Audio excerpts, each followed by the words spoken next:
Hi, this is Asia Scudder. I am the host of the Environmental Watershed Awareness Group. And today I'm bringing you all along to visit a mature hardwood forest that's in an upland region. And it's not the place that you might intuitively think of as a watershed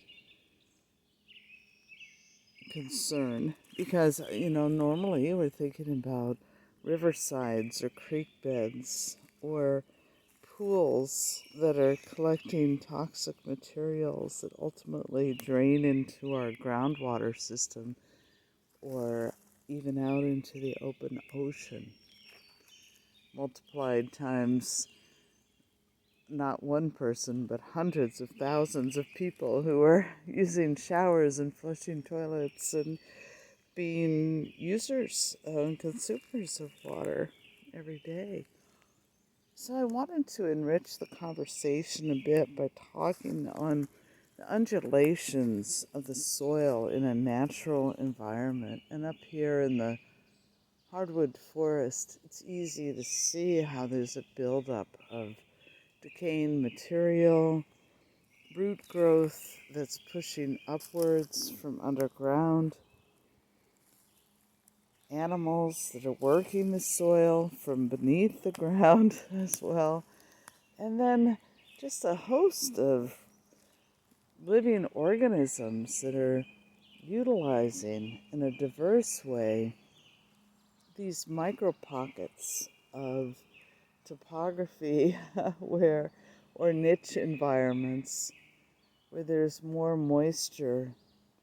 There's this beautiful, beautiful growth of ferns, for example, native ferns, and where there's higher portions of the soil in these rises and falls, there are native plants, even a native orchid that grows in some of these niche areas, lichens and moss.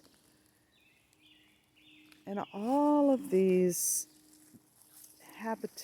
different habitats, create a diversity of life. And so it's not the happenstance that we've been trained to think that a green lawn is the answer to a beautiful landscape. And that is somewhat a planned industry, right? I mean, it's a multi-billion-dollar industry that sells that idea.